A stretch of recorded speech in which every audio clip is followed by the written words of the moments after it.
जब भी हम किसी प्रोजेक्ट के ऊपर काम करते हैं तो सबसे पहले हमारे दिमाग में ये सवाल आता है कि हम प्रोजेक्ट को कैसे स्ट्रक्चर करें, कौन से फ़ोल्डर्स होने चाहिए, कैसे फाइल्स क्रिएट होनी चाहिए। हमारे प्रोजेक्ट के अंदर बहुत सारी चीज़ें होती है, हैंडलर्स होते हैं, मिडलवेयर्स होती है, रिपोजिटरीज़ होती है। तो इन सभी को किस तरह से हमें स्ट्रक्चर करना है जिससे हमारा जो एप्लीकेशन है वो स्केलेबल बने और फ्यूचर में इसको मेंटेन करने में इजी हो जाए।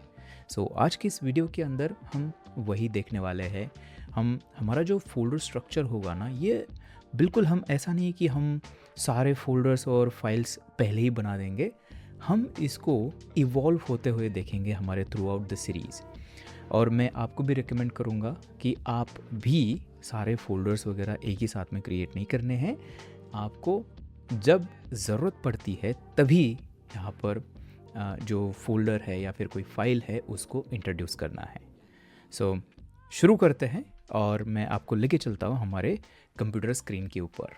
सबसे पहला सवाल हमारे दिमाग में ये आता है कि प्रोजेक्ट शुरू करने के लिए वेयर वी इवन स्टार्ट, सबसे पहले क्या करते हैं। आपने देखा होगा कि बहुत सारे जो प्रोग्रामिंग लैंग्वेजेस है उनके अंदर अलग अलग टूल्स हमें मिलते हैं प्रोजेक्ट को इनिशियलाइज करने के लिए। तो क्या गोलैंग के अंदर भी ऐसा कोई टूल है? बिल्कुल है। गोलैंग के अंदर ये चीज़ इनबिल्ट आती है। अगर हमें किसी प्रोजेक्ट को इनिशियलाइज करना है तो उसके लिए एक बहुत ही सिंपल सी कमांड है। सबसे पहले हम क्या करेंगे, यहाँ पर एक प्रोजेक्ट क्रिएट करेंगे। mkdir और यहाँ पे OLX API नाम का फोल्डर बनाऊंगा, उसके अंदर चलते हैं। एंड अभी प्रोजेक्ट को इनिशियलाइज करने के लिए हम रन करते हैं go mod init और उसके बाद यहाँ पर प्रोजेक्ट का नाम हमें देना है या फिर हमारे मॉड्यूल का नाम हमें देना है। अब यहाँ पर एक कन्वेंशन हम यूज़ करते हैं जो कि है github.com। मैं अज्यूम करके चल रहा हूँ कि आपका कोड गिटहब के ऊपर जो है रिपोजिटरी स्टोर होने वाली है, तो हम यहाँ पर गिटहब लिखेंगे। अगर गिटलैब है तो आप गिटलैब लिख दो, बिटबकेट है तो बिटबकेट लिख दो। इस तरह से हमें github.com यहाँ पे मैं लिखूँगा और उसके बाद जो भी आपका यूज़र नेम है वहाँ पर वो आपको देना है। एंड उसके बाद जो भी आपका प्रोजेक्ट का नाम है, हमारे केस में है OLX-API और उसके बाद हमें करना है एंटर। अभी यहाँ पर हमें एक मैसेज मिला है क्रिएटिंग न्यू go.mod। तो एक काम करते हैं, चलते हैं हमारे कोड के अंदर। तो मैं इसको जल्दी से हमारे कोड एडिटर के अंदर ओपन करता हूँ। VS कोड में यहाँ पे आपने नोटिस किया, यहाँ पे एक go.mod नाम की फ़ाइल क्रिएट हो चुकी है। इसको ओपन करते हैं तो इसके अंदर वही जो हमने मॉड्यूल का नाम दिया था उसका पूरा यहाँ पर नाम दिख रहा है। एंड गोलैंग का वर्जन कौन सा हम करंटली यूज़ कर रहे हैं वो यहाँ पर है। अब एक तरह से ये जो फाइल है इस प्रोजेक्ट का बर्थ सर्टिफिकेट हमारा बन चुका है। अभी के लिए मैं इसको क्लोज़ करूँगा और यहाँ पर अभी हमें नेक्स्ट काम क्या करना है कि ये फिगर आउट करना है कि कैसे हम किसी गोलैंग का जो प्रोग्राम है उसको कैसे लिखते हैं और कैसे उसको एग्जीक्यूट किया जाता है। सबसे पहले यहाँ पर बिल्कुल सिंपल रखेंगे, जैसे कि हमने डिस्कस किया था कि हम इसको पूरा इवॉल्व होते हुए देखेंगे, पहले कोई फोल्डर्स वगैरह नहीं क्रिएट करेंगे। मैं यहाँ पे हमारी मेन फाइल जो होती है एंट्री पॉइंट उसको बनाते हैं main.go। एंड यहाँ पर अब देखना, ये एडिटर ने हमारे लिए डिफ़ॉल्ट पैकेज का नाम दिया है। मैं यहाँ पर इसका नाम दूंगा मेन। ये हमारा मेन पैकेज है। एंड मेन पैकेज के अंदर और एक चीज़ हमें चाहिए होती है जो कि हमारी मेन फंक्शन। तो ये हमारी मेन फंक्शन हो गई। एंड यहाँ पर जल्दी से कुछ प्रिंट कर लेते हैं, तो fmt प्रिंट ln और एंटर जैसे करोगे तो आप नोटिस यहाँ पर करोगे कि ऑटोमेटिक ये जो इंपोर्ट है fmt पैकेज, ये स्टैंडर्ड लाइब्रेरी का पैकेज है, वो यहाँ पर इंपोर्ट हो चुका है। एंड यहाँ पर हम करते हैं OLX API server is running. Okay, save करते हैं। ये हमारा सबसे सिंपल पहला प्रोग्राम है। एंड अभी इसको अगर हमें रन करना है तो हमें जाना पड़ेगा हमारे टर्मिनल के अंदर। एंड यहाँ पर रन करने के लिए हम क्या कर सकते हैं, देखिए जो गोलैंग का प्रोजेक्ट होता है ना, इसको रन करने के लिए सबसे पहले तो हमें उसको बिल्ड करना होता है। और बिल्ड करके हमारा ये जो प्रोजेक्ट है एक बाइनरी के अंदर एक एग्जीक्यूटेबल हमारा बन जाता है, जिसको हम किसी भी ऑपरेटिंग सिस्टम के ऊपर एग्जीक्यूट कर सकते हैं। सो यहाँ पर हम रन करेंगे गो run main dot go, enter करते हैं और आप मैसेज जो हमने प्रिंट किया था वो देख सकते हो यहाँ पर।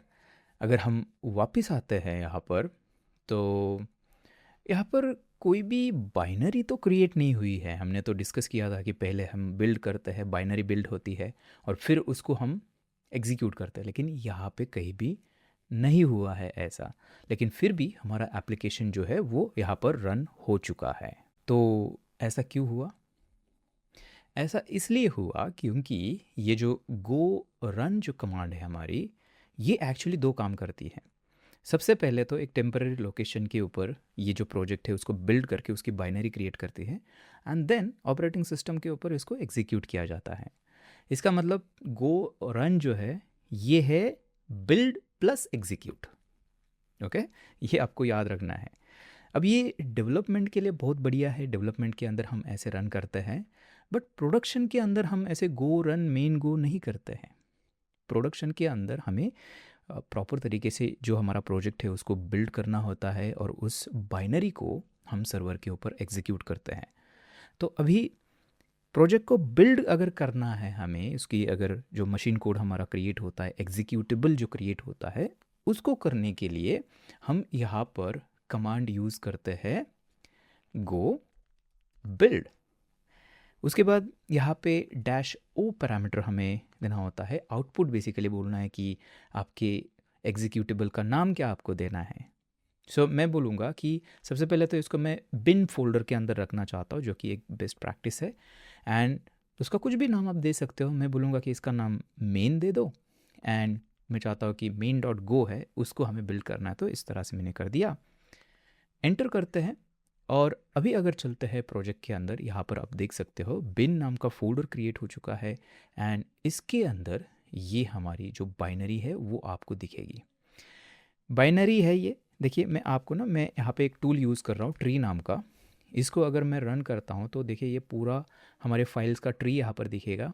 ये आपको ऑरेंज कलर में दिख रहा है ना, ऑरेंज रेड कलर में, तो ये एक्चुअली मैकओएस के ऊपर जो भी एग्जीक्यूटेबल होता है ना, तो वो आपको रेड कलर में दिखता है।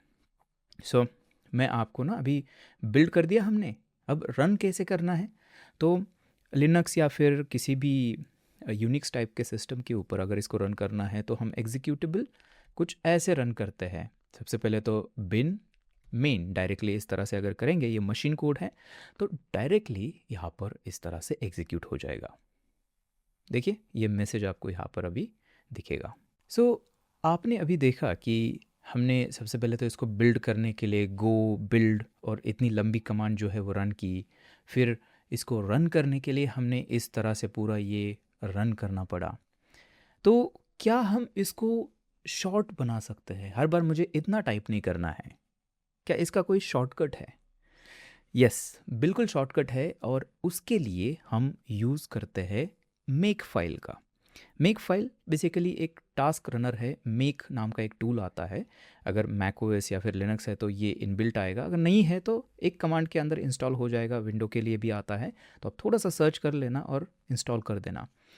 हमें सबसे पहले क्या करना है, मेक फाइल ऐसे एक फ़ाइल बनानी है, एंड इसके अंदर हम कमांड्स लिखते हैं।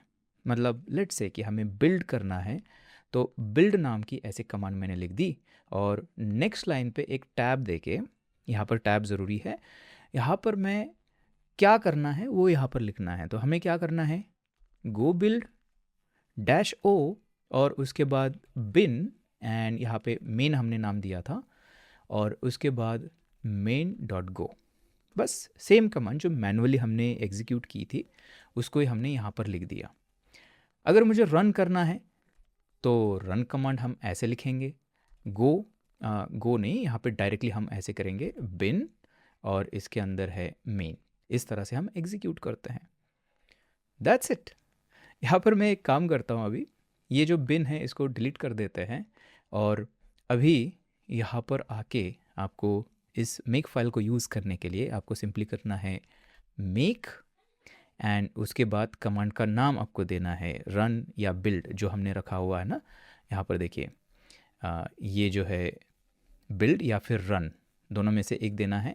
तो सबसे पहले तो बिल्ड करते हैं, मेक बिल्ड हमने कर दिया। तो आप देख सकते हो ये कमांड यहाँ पे रन हुई है और देखिए हमारा फोल्डर वापस आ चुका है।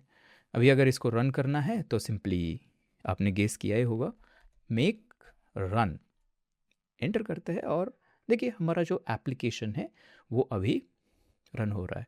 अभी लंबी कमांड लिखने की ज़रूरत नहीं है हमें, इस तरह से जस्ट हम मेक और कमांड का नाम लिखेंगे तो ये बिल्कुल वैसा है जैसे जावास्क्रिप्ट के अंदर आप पैकेज जेसन के अंदर जो स्क्रिप्ट्स लिखते हो ना, उस तरह से हम गोlang के अंदर मेक फाइल का यूज़ कर सकते हैं। ओके, सो ये हुआ हमारा, इस तरह से हमने थोड़ा सा इसको ऑटोमेट कर दिया, इजी कर लिया हमारे लिए। अभी ना यहाँ पे एक छोटा सा प्रॉब्लम है, मतलब इसको फिक्स करने की ज़रूरत नहीं है, जस्ट थोड़ा सा अच्छा दिखने के लिए एक काम कर सकते हो। आप देख सकते हो यहाँ पे जैसे कमांड हम रन करते हैं ना, तो बिहाइंड द सीन कौन सी कमांड रन हुई है ये भी यहाँ पे प्रिंट हो रहा है। अगर आप चाहते हो कि ये प्रिंट नहीं होना चाहिए, मुझे सिर्फ रिज़ल्ट चाहिए, रिज़ल्ट दिखना चाहिए, तो क्या वो भी कर सकते हैं इसके अंदर? यस, बिल्कुल कर सकते हो। उसके लिए आपको क्या करना होगा, यहाँ पर ये जो कमांड है यहाँ पर @ अगर आप लगाओगे, इस तरह से दोनों जगह पर लगा देते हैं। और अभी अगर मैं यहाँ पर जाके करता हूँ मेक बिल्ड, तो देखिए कोई यहाँ पे प्रिंट नहीं हुआ है।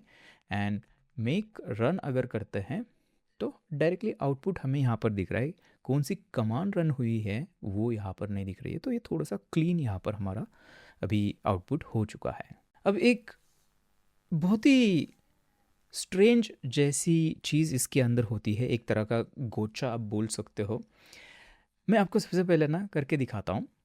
यहाँ पर लेट से कि मैं चाहता हूँ ये जो बिन फोल्डर है इसको मैं रीनेम करना चाहता हूँ, और इसको रीनेम करके मे बी मैं इसको बिल्ड फोल्डर नाम देना चाहता हूँ। ठीक है, मे बी मुझे बिन नहीं देना है, मुझे बिल्ड फोल्डर मतलब फोल्डर का नाम देना है। तो अभी यहाँ पे थोड़ा सा चेंज करना पड़ेगा। आउटपुट जो है यहाँ पे बिन की जगह मैं बोलूँगा ये बिल्ड है, एंड यहाँ पर बिन की जगह ये बिल्ड अभी हो जाएगा, राइट। और यहाँ पर अभी अगर मैं देखना, मैं इसको अगर अभी फिर से रन करूँ, ठीक है, मैं इसको ना अभी डिलीट करूँगा, वैसे रीनेम करने की ज़रूरत भी नहीं थी। ठीक है, मैं इसको रीनेम कर लेता हूँ अभी। एंड वापस चलते हैं टर्मिनल के अंदर, और यहाँ पे अगर मैं करता हूँ मेक बिल्ड, तो यहाँ पे अभी हमारा जो एप्लीकेशन है वो बिल्ड हो चुका है। ठीक है, अब देखिए एप्लीकेशन तो बिल्ड हो चुका है और चलेगा भी, ये मेक रन चल रहा है। लेकिन अगर मैं इसके अंदर कुछ चेंज करूँ अभी, for example OLX server is running, and यहाँ पर डैश डैश की जगह मैं ऐसे ये देता हूँ सिंबल। एंड अभी अगर मैं यहाँ पे जाके करूँ मेक बिल्ड, एंटर करते हैं, तो एक मैसेज आपको दिखेगा, build is up to date. ये बहुत ही स्ट्रेंज एरर है और इससे ज़्यादा कुछ हमें समझ में नहीं आता है। और अगर मैं मेक रन करता हूँ तो देखिए इसके अंदर ये अपडेट नहीं हुआ है, लेकिन ये बिल्ड भी अभी नहीं हुआ। ऐसा क्यों हुआ? ये ऐसा इसलिए हुआ क्योंकि जो मेक टूल है वो जिस तरह से काम करता है, मेक टूल बहुत पुराना है, आई थिंक 1976 में इसको बनाया गया था। और उसको जो प्रोग्राम्स होते हैं उसको कंपाइल करना है, उसको ऑटोमेट करना है, तो इस काम के लिए बनाया था। तो उसके अंदर क्या होता था, ये कोड अगर हम देखेंगे ना, इसके अंदर देखिए ये जो यहाँ पे जो है ना, इसको हम बोलते हैं टारगेट। इसका मतलब मेक के लिए ये जो है ये एक्चुअली जो आउटपुट फाइल होगी उसका नाम है। थोड़ा सा अभी सुनने में स्ट्रेंज लगेगा क्योंकि बाद में उसको चेंज करके इसके अंदर और जो फंक्शनलिटी है वो ऐड की थी, जिसके अंदर ये रन और बिल्ड ये कमांड्स बन गई एक तरह से टास्क रन करने के लिए। लेकिन अभी भी ये जो मेक है वो क्या करता है, ये जो नाम है यहाँ पे आपको जो दिख रहा है इसको टारगेट मान लेता है, मतलब आउटपुट फाइल ये बननी चाहिए। मेक और फाइल का नाम, जैसे कमांड का नाम लिखते हो तो इस जैसे मेक बिल्ड करूँगा तो वो एक्सपेक्ट कर रहा है कि मेरी जो आउटपुट फाइल बनेगी वो बिल्ड नाम की बनेगी। लेकिन अभी हमारे केस में क्या हुआ कि बिल्ड नाम का फ़ोल्डर ऑलरेडी है। यहाँ पे फ़ोल्डर या फ़ाइल की बात हो रही है। मतलब मेक क्या करता है, वो देखता है कि अच्छा मुझे तो इस नाम का टारगेट बनाना था, लेकिन अभी मेरे प्रोजेक्ट के अंदर तो ये ऑलरेडी एग्जिस्ट करता है। देखिए बिल्ड नाम का ऑलरेडी एग्जिस्ट करता है, तो ये क्या बोलता है, ये बोलता है यहाँ पर बोला हुआ है, देखिए build is up to date. Build folder already exist, या फिर बिल्ड नाम की फाइल भी अगर होती थी तो भी ये बोलेगा build is up to date, और वो उससे आगे कुछ करता नहीं है, बाकी सारी चीज़ें इग्नोर हो जाती है। ओके, फ्यूचर में ये प्रॉब्लम हो सकता है अगर बाय चांस आपके प्रोजेक्ट के अंदर किसी ने आपके कमांड के नाम की ही फाइल बना दी या फिर फोल्डर बना दिया, तो बाकी की जो सारी कमांड से आगे जो भी इसके अंदर काम होने वाला है वो मेक इग्नोर करेगा। तो ये चीज़ याद रखनी है। अभी इसको सॉल्व कैसे करना है? सॉल्व करने के लिए बड़ा सिंपल है। इसके अंदर हमें क्लीन सॉल्यूशन ये मिलता है हमें कि आप यहाँ पर ना डॉट फोनी नाम से आपने देखा होगा बहुत सारे गो के प्रोजेक्ट्स के अंदर ये ऐसे दिखेगा आपको। यहाँ पे इस तरह से फोनी लिखते हो और यहाँ पर कमांड की लिस्ट देते हो, जैसे कि ये जो है मैं बोलूँगा कि ये फाइल नहीं है, ये कमांड है हमारी, ठीक है, रन है, या फिर और भी अगर फ्यूचर में होगा तो वो इस तरह से स्पेस देके हम आगे आगे लिखते जाते हैं, ठीक है। अब जैसे ही मैं रन करता हूँ फिर से इसको, देखिए मेक बिल्ड, तो अभी ये बिल्ड हो जाएगा। देखिए अभी बिल्ड हो चुका है। मैं मेक रन करके दिखाता हूँ और ये अभी अपडेट हो चुका है। तो ये काम कैसे किया? काम ऐसे किया कि हमने अभी मेक को बोला कि मेक, ये जो बिल्ड हम बोल रहे हैं ना यहाँ पे, बिल्ड या फिर रन, ये किसी फाइल या फोल्डर के बारे में नहीं बात हो रही है। ये बात हो रही है, ये हमारा एक्चुअली एक कमांड है यहाँ पर, तो वो हम बोलते हैं इस तरह से। तो ठीक है, तो कभी भी अगर आपको गोलैंग के अंदर इस तरह से फ़ोनी अगर लिखा हुआ होगा तो इसका मतलब बस इतना सा सिंपल है। ओके, सो मेक फाइल हमारी यहाँ पर अभी क्रिएट हो चुकी है और मैं जल्दी से ना इसको डिलीट करके एक काम करता हूँ, वापस करता हूँ इसको। मैं बिल्ड नहीं, यहाँ पे बिन नाम लेके आता हूँ। ये जस्ट मैंने आपको दिखाने के लिए किया था, बट यस, इस तरह से बिन वापस लेके आते हैं एंड यहाँ पर करते हैं मेक बिल्ड, हो रहा है, मेक रन, हो रहा है, बहुत बढ़िया। अब ये हो गया। अब एक छोटी सी चीज़ इसके अंदर करेंगे हम। लेट्स से मैं जब भी रन करता हूँ तो मैं चाहता हूँ कि बिल्ड भी ऑटोमेटिक हो जाए और उसके बाद रन हो जाए, वो भी कर सकते हैं। सो यहाँ पे मैं बोलूँगा कि रन के बाद जस्ट पहले बिल्ड, ये डिपेंडेंसी है इसकी, ठीक है, इसको डिपेंडेंसीज हम बोलते हैं, प्रीरिक्विजिट्स बोलते हैं, सॉरी।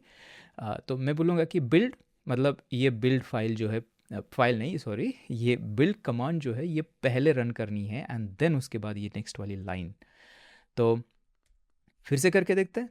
यहाँ पर मैं करूँगा मेक रन। अभी देखना है यहाँ पे कोई भी डिलीट कर दिया मैंने, और यहाँ पे अगर रन करेंगे तो ये पहले बिल्ड करेगा एंड देन इसको एग्जीक्यूट करेगा। देखिए बिल्ड कर दिया यहाँ पे और उसको एग्जीक्यूट किया, तो ये एग्जैक्टली फीलिंग हमारी वो वाली आ गई।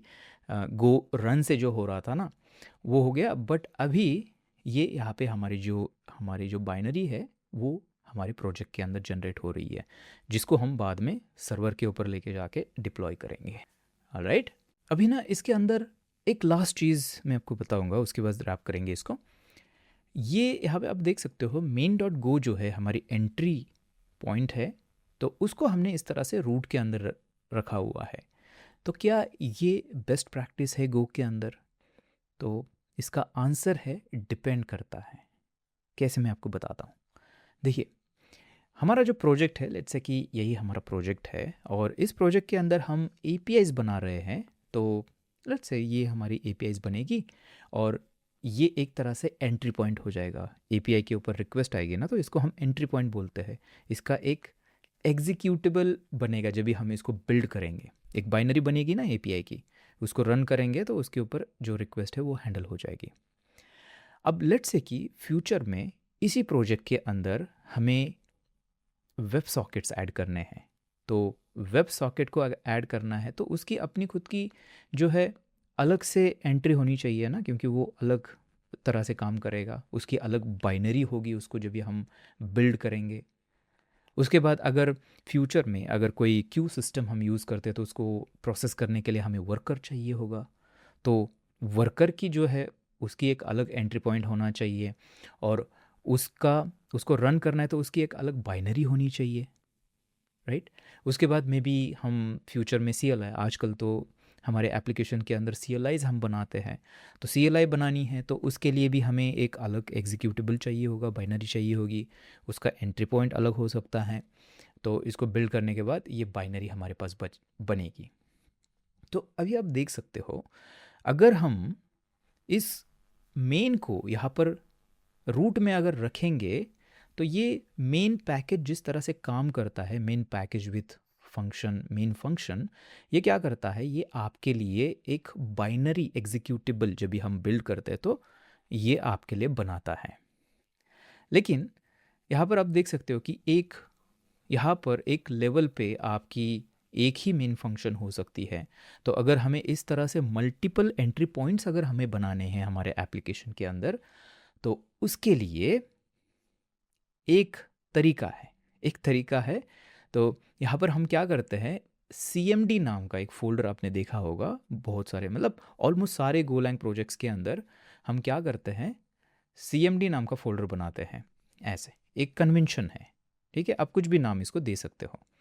एंड इसके अंदर लेट्स से ये API है तो मैंने API नाम का फ़ोल्डर बना दिया, और ये जो main.go है इसको मैंने मूव कर दिया। कोड के अंदर कोई भी चेंज नहीं, जस्ट हमने उसको यहाँ पर फोल्डर के अंदर मूव कर दिया है। अब क्या हो जाएगा, अब जैसे हम इसको बिल्ड करेंगे तो इस main.go से हमारी एक एग्जीक्यूटेबल बन जाएगी जो कि API का एंट्री पॉइंट है।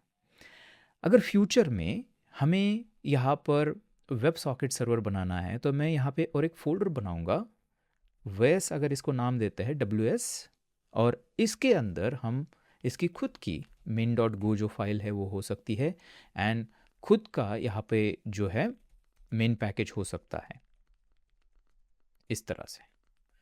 अब देखिए, इस तरह से मेन पैकेज और मेन फंक्शन रखना गो के अंदर वैलिड है, बस शर्त ये है कि वो अलग अलग फोल्डर्स के अंदर होनी चाहिए। तो ये main.go जो है ये अलग मेन पैकेज है, और ये जो है ये अलग मेन पैकेज है, दोनों अलग है, चाहे नाम सेम है लेकिन अलग अलग फोल्डर के अंदर है। उसकी वजह से जब भी इनको हम बिल्ड करेंगे तो इसकी अलग बाइनरी बनेगी और इसकी अलग बाइनरी बनेगी, जिसको हम अलग अलग एग्जीक्यूट कर सकते हैं। और इस तरह से जो हमारे एप्लीकेशन के अंदर मल्टीपल एंट्री पॉइंट्स जो है वो क्रिएट हो जाएंगे। तो इसको अगर आप ध्यान से देखोगे तो आपको कुछ याद आएगा। क्या याद आएगा? आपने मोनोरेपो सुना है? मोनोरेपो के लिए बहुत सारे हम टूल्स मतलब एक्सटर्नल टूल्स यूज़ करते हैं। टाइपस्क्रिप्ट के अंदर, जावास्क्रिप्ट के अंदर अगर करते हो तो आपको बिल्ड सिस्टम उसकी अलग से जो है टर्बो रेपो एक बहुत ही फेमस है, वो यूज़ करते हैं। लेकिन गोलैंग के अंदर एक तरह से आपको ये इनबिल्ट मिल रहा है। मोनोरेपो एक सिंगल रिपॉजिटरी है और उसके अंदर आपके मल्टीपल एप्लीकेशंस, आप इस तरह से जस्ट CMD फोल्डर बना के इसके अंदर अलग अलग फोल्डर्स बना दो और ये बिल्कुल मोनोरेपो जैसा सेटअप आपका हो जाएगा। कोई भी एक्सटर्नल टूल यहाँ पर आपको इंस्टॉल करने की ज़रूरत नहीं है। ओके, सो मैं इसको हटा देता हूँ, ये ऐसे रखेंगे, ठीक है। ये हमारी थोड़ा सा हम अभी इसके अंदर प्रोग्रेस किया है तो हम ऐसे रखेंगे, क्योंकि हमें फ्यूचर में इसके अंदर मल्टीपल जो है एप्लीकेशंस बनाने हैं, तो मैं ऐसे रखूँगा। अभी एक चीज़ जस्ट हमें करनी पड़ेगी, यहाँ पे इसको चेंज करना पड़ेगा। अब मैं बोलूँगा कि बिन के अंदर मैं API नाम का बनाना चाहता हूँ, ठीक है। अभी मेन बहुत ही जेनरिक था, तो API नाम का मैं बनाना चाहता हूँ हमारा जो एग्जीक्यूटेबल है। एंड यहाँ पर main.go नहीं, मैं बोलूँगा कि अभी CMD के अंदर API नाम का फोल्डर है, एंड इसके अंदर main.go आपको देने की भी ज़रूरत नहीं है। जैसा आप फोल्डर का नाम दे दो वो खुद ढूंढ लेगा कि उसके अंदर मेन पैकेज, मेन फंक्शन कहाँ पर है। ओके, इस तरह से। एंड देन यहाँ पे हमें इस तरह से हमें करना पड़ेगा, क्योंकि API नाम से हमारा जो है अभी एग्जीक्यूटेबल बनेगा। मैं आपको दिखाता हूँ, देखिए मैंने क्लियर कर दिया इसको, एंड टर्मिनल के अंदर चलते हैं एंड यहाँ पर करते हैं मेक बिल्ड, और ये बिल्ड हो जाएगा। तो यहाँ पर देखना बिन के अंदर API नाम बना है अभी इस एग्जीक्यूटेबल का, एंड मेक रन अगर करते हैं सेम हमारा आउटपुट जो है वो यहाँ पर दिख रहा है। लेकिन अभी हमने हमारे एप्लीकेशन के अंदर एक पहला प्रोग्रेस किया है, जहाँ पर हमने गोलैंग के अंदर जो भी ईडियम्स हम यूज़ करते हैं, जो भी बेस्ट प्रैक्टिस यूज़ करते हैं एप्लीकेशन बनाने के लिए, वो हमने यहाँ पे अभी यूज़ की है। अभी फाइनली यहाँ पे और एक लास्ट चीज़ हम करेंगे जो कि हमेशा आपको करनी चाहिए, एक गिट रिपॉजिटरी को सेटअप करना। सो यहाँ पर अगर देखोगे तो अब कोई भी गिट रिपॉजिटरी अभी तक नहीं है। सो करते हैं गिट इनिट, एंटर करते हैं और ये आप देख सकते हो कि अभी गिट रिपॉजिटरी हमारी सेटअप हो चुकी है। और यहाँ पर अब देखना कि यहाँ पर डायरेक्टली ये सारी फाइल जो है ये इसने ट्रैक कर ली है। लेकिन हम ऐसा नहीं करते, ये बाइनरीज जो है बिल्ड, वो तो हम सर्वर के ऊपर फिर से बिल्ड कर देंगे ना, तो इसको हमें जो हमारा रिपॉजिटरी है उसके अंदर ट्रैक करने की ज़रूरत नहीं है। तो हम क्या करेंगे, हम गिट इग्नोर फाइल यूज़ करते हैं, राइट, ये आपको ऑलरेडी पता है। सो यहाँ पे मैं बोलूँगा गिट इग्नोर इस तरह से, एंड यहाँ पे मैं बिन फोल्डर जो है उसको डालूँगा, या फिर ऐसा ही डालिए तो ये बिन फोल्डर जो है ये यहाँ से इग्नोर हो जाएगा। देखिए इग्नोर हुआ, ये है, इसको क्लोज़ कर देते हैं। एंड अभी यहाँ पर अगर हम जो है देखेंगे फाइल्स, तो देखिए ये जो फाइल है इतने चेंजेस हमारे हुए हैं। तो मैं सबको यहाँ पे स्टेज करूँगा, आप देख सकते हो सारे स्टेज हो गए। और यहाँ पर सबसे पहला हमारा कमिट करते हैं इनिशियल कमिट, इसको नाम देते हैं और करते हैं कमिट। ब्रांच को पब्लिश हम बाद में भी कर सकते हैं, अभी के लिए जस्ट हम लोकली जो है हमारे गिट के अंदर इसको प्रॉपर तरीके से इसके वर्जन जो है वो करके रखेंगे। पुश तो कभी भी कर सकते हैं, राइट। सो ये छोटी सी प्रैक्टिस यहाँ पर हमने यूज़ की है। अभी हम क्या करेंगे, हमारे नेक्स्ट वीडियो के अंदर जो हमारा पहला वेब सर्वर है उसको हम क्रिएट करेंगे। तो चलिए मैं आपसे वही मिलता हूँ।